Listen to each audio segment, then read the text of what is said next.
और टुनीशा से मेरा बहन का रिश्ता था। भले ही खून का रिश्ता नहीं था, लेकिन एक एहसास था, एक बॉन्ड था जो हमने बहुत अच्छे से शेयर किया है। मैं उससे मिली थी इनके शूट पे, जब हम लोग लद्दाख गए थे। मैं पहली बार उससे मिली थी एयरपोर्ट पे। तब से लेके अब तक मेरा उससे बड़ी बहन का रिश्ता था। उसको तकलीफ में हम नहीं देख सकते थे किसी भी कीमत पर, उसमें चाहे शिजान हो, चाहे मैं हूं या मेरी मदर हूं।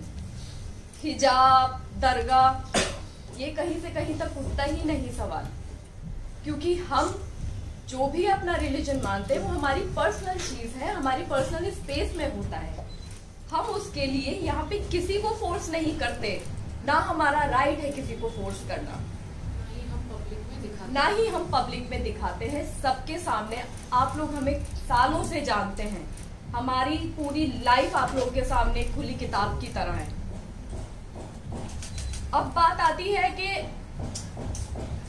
उसको हमने फोर्स किया, या उसका वो जो हिजाब लेने वाला फोटो जो सर्कुलेट हो रहा है वो शो का फोटो है, शो की शूट का फोटो है। उर्दू सिखाना, हम जब मायथो करते हैं, इसने मायथो किया है, मैंने मायथो किया है, हम भी तो हिंदी बोलते ही है ना, शुद्ध हिंदी। जब 12-13 घंटे एक कैरेक्टर में शो में रहते हैं, एक आउटफिट में रहते हैं, हम 25 से 30 दिन हम शूट करते हैं, तो वो बहुत नेचुरली हो जाता है कि हम वो लैंग्वेज बोलने लग जाते हैं। और किसी लैंग्वेज का रिलीजन से क्या लेना देना है, हम इंडिया में रहते हैं, इतनी सारी भाषाएं हैं, तो लैंग्वेज बोलना, रिलीजन एक्सेप्ट कर लेना या कन्वर्ट हो जाना प्रूफ नहीं करता है।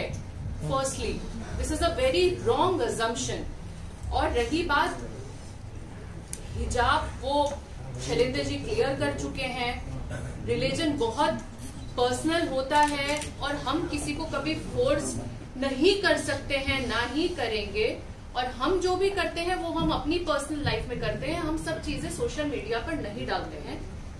करेक्ट? करेक्ट। और आप लोग कहाँ रिलीजन पे अटके हुए हैं, यहाँ पे मेंटल हेल्थ का सवाल है। लेकिन मैं एक चीज बोलना चाहूंगी, जिस दिन फलक उनको, उनकी माँ ने, वनीता शर्मा जी, आपकी रिस्पेक्ट में आपको बोलना चाहती हूँ, आपने तो बहुत बदतमीजी की है, लेकिन हम अपनी डिग्निटी, हमें मालूम है कि हमें कहाँ कैसे मेंटेन करनी है। आपने बोला कि फलक नाज उसको दरगाह पे लेकर गई, तो आपकी बेटी आपसे सब कुछ शेयर करती थी, तो आपको ये नहीं पता कि दरगाह पे वो किस दिन गई है, कहाँ पे गई है। आजकल सोशल मीडिया है, सोशल मीडिया पे उसने कहाँ फोटो अपलोड की है, किस दरगाह पे वो एक्चुअली गई है और कितने बजे गई है, किस डेट में गई है, तो आप प्रूफ भी तो लेकर आइए ना। आप कुछ भी, मतलब कुछ भी आप बोल रही हैं। आपने एक चीज बोली कि आपकी बेटी को शिजान ने थप्पड़ मारा। आप में से बच्चे होंगे, किसी के बच्चे हैं आपके, किसी के, सबके होंगे। आपको अगर आपका बच्चा आके बोलता है कि मुझे थप्पड़ मारा गया है और सेट पे मारा है, या मुझे टॉर्चर किया जा रहा है, आप लोग क्या करेंगे? क्या करेंगे आप लोग इंतजार करेंगे? आप लोग सिर्फ फोन पे कॉन्वर्सेशन करेंगे? आपका फर्स्ट रिएक्शन क्या होगा? हमारे बच्चे को थप्पड़ मार दिया और मैं बैठी हुई हूँ, मैं एज ए माँ होने के नाते बात कर रही हूँ, आप फादर हैं, तो मैं क्या करूंगी? मैं बैठी रहूंगी, बस मैं फोन पे बात कर रही हूँ। मेरे घर पे उनका आना जाना था, मेरे घर पे आती थी, वो मुझे फोन करके कह सकती थी, मेरे घर पे डायरेक्ट आ सकती थी, वो आती थी मेरे घर के ऊपर, मैं डिनाई नहीं कर रही हूँ। अच्छे से खाती थी, पीती थी, बात करती थी, रहती थी, सब कुछ था उनका। तो जब ये इंसिडेंट हुआ, उन्होंने इंतजार क्यों किया? वो मेरे घर पे क्यों नहीं आई? उन्होंने शिजान को थप्पड़ क्यों नहीं मारा? उन्होंने मुझसे क्यों नहीं कहा?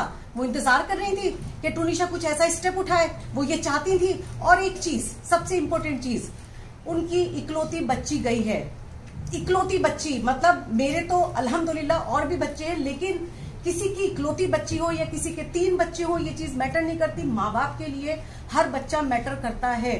किसी बच्चे ने सुसाइड किया है और कल की डेट में उनका वकील पावर ऑफ अटर्नी ले रहा था, वो पावर ऑफ अटर्नी किसी को देके जा रही है। आपकी जिंदगी में कुछ नहीं बचा है, आपकी औलाद चली गई है, आपकी लाइफ में कुछ नहीं बचा। आपकी लाइफ का भी एक मकसद होना चाहिए कि आपकी बच्ची ने ऐसा क्यों किया है, ये दुनिया के सामने आना चाहिए। और वो पावर ऑफ अटर्नी उस बच्ची के केस की वो देके जा रही है और वो चली गई है। वो ये कैसे कोई माँ कर सकती है?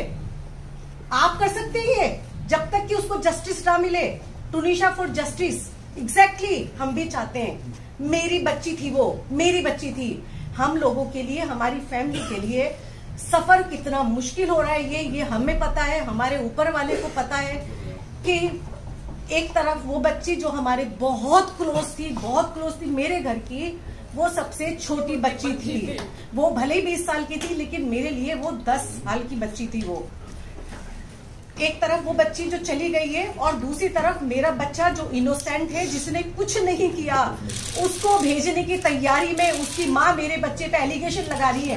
क्या चाहती हो आप वनीता जी? आप क्या चाहती हो? एक बच्चे ने सुसाइड कर लिया और दूसरी माँ का बच्चा भी सुसाइड कर ले, आपके टॉर्चर करके, आपके प्रेशर में आके। जो पिक्चर सर्कुलेट हो रही थी, जिसको बहुत अलग पॉइंट ऑफ व्यू से देखा गया है, तो मैं एक लॉजिक आपको देती हूँ। जब हम सेट पे होते हैं और कोई आउटफिट होता है, स्पेशली जब हम माइथो कर रहे होते हैं, तो हम पूरा दिन उसी गेटअप में रहते हैं, क्योंकि हमें रेडी होने के लिए बहुत टाइम लगता है। कपड़ों को चेंज करके वापस से निकाले, फिर शॉट में जाएं, ऐसा नहीं होता है। वो जो पिक्चर सर्कुलेट हो रही है, वो ये पिक्चर है जो कि आप देख सकते हो। टुनिशा की प्रोफाइल से पोस्ट की गई है। मैम राइट सेंटर, ये वो पिक्चर है जो टुनिशा की प्रोफाइल से पोस्ट हुई है, और इसका ये नीचे यहाँ पे 3 सितंबर लिखा है, और उसका कैप्शन भी है, wishing you all happy Ganesh Chaturthi. और ये पिक्चर में उसने हिजाब पहना हुआ है, और ये क्योंकि उनका ऑलरेडी सीन शूट हो रहा था, जिसमें ये देखिए, ये वो एपिसोड का है जो एपिसोड टेलीकास्ट हुआ है, एपिसोड 21 14 सितंबर, यहाँ क्लियरली लिखी है। और क्योंकि बैंक होता है और हम लोग टेलीकास्ट शूट पहले करते हैं, बाद में टेलीकास्ट आता है, तो ये टेलीकास्ट डेट इधर है और ये एपिसोड का है। सो इसको जो उनके मामा बोल रहे हैं पवन शर्मा जी की उनको हिजाब पहना दिया गया था, दिस इज द प्रूफ। ये हिजाब चैनल की तरफ से पहनाया गया है, हमारी तरफ से नहीं। सवाल पूछा मैडम?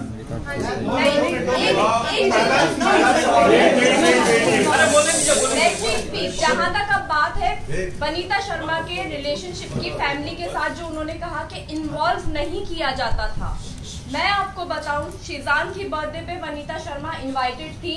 हमारे पास प्रूफ है, फोटोज। 9 सितंबर मैंने लोखंडवाला में पार्टी रखी थी और वो शिजान को साथ में लेके आई हैं अपनी गाड़ी में बैठा के। दूसरा, वो दिवाली पे आई थी, खुद सामने से आई थी हमारे घर में। उसके अलावा अभी टुनिशा का 4 तारीख को बर्थडे है, मैं उसका बर्थडे सरप्राइज प्लान कर रही थी 3 तारीख की रात को। 23 तारीख दिसंबर को रात को उन्होंने मुझे फोन किया था कि फलक क्या प्लान है बर्थडे का, तुम क्या प्लान कर रही हो? और मैंने उनको क्लियरली बताया था, आंटी मैं बर्थडे प्लान कर रही हूँ, आप 4 तारीख को उसकी पार्टी रख रही, क्योंकि उनको एक ग्रैंड लेविश पार्टी रखनी थी विद मीडिया। तो उन्होंने कहा था कि मैं 4 तारीख को कहीं बाहर पार्टी रख रही हूँ और तुम लोग उसका, फिर मैंने उनको ये कहा था कि आंटी ठीक है, मैं उसका ब्रिंग इन मनाना चाहती हूँ, क्योंकि टुनिशा मीडिया नहीं चाहती थी। टुनिशा को ये सब नहीं पसंद होता था, उसको फैमिली पसंद होती थी, तो उसको मैं वो फैमिली देना चाह रही थी, वो फैमिली टाइम देना चाह रही थी 3 तारीख की रात को। और ये बात टुनिशा भी जानती थी कि आप ही कुछ सरप्राइज प्लान कर रही है। तो बात यहाँ पे इस चीज पे खत्म होती है कि उनका फैमिली में इन्वॉल्वमेंट नहीं था, वो गलत थी, फैमिली में बराबर इन्वॉल्वमेंट था। जिस दिन ये शूट फर्स्ट एपिसोड इनका लॉन्च हुआ था, लॉन्च पार्टी वाले दिन वो हमारे घर में थी, हम लोगों ने सेट पे उनका टेलीकास्ट देखा। उसके बाद सारे लोग सीधा एक्टर्स को मिला के, टुनिशा की मदर को मिला के, टुनिशा को मिला के, हम सब घर पे, हमारे घर पे बैठे हुए थे। सुबह 4 बजे तक हमारे साथ थे वो लोग। तो और कैसा इन्वॉल्वमेंट आपको चाहिए? हमें उन्होंने अपने घर पे बुलाया, हम उनके घर पे गए, तो और कैसा इन्वॉल्वमेंट होता है?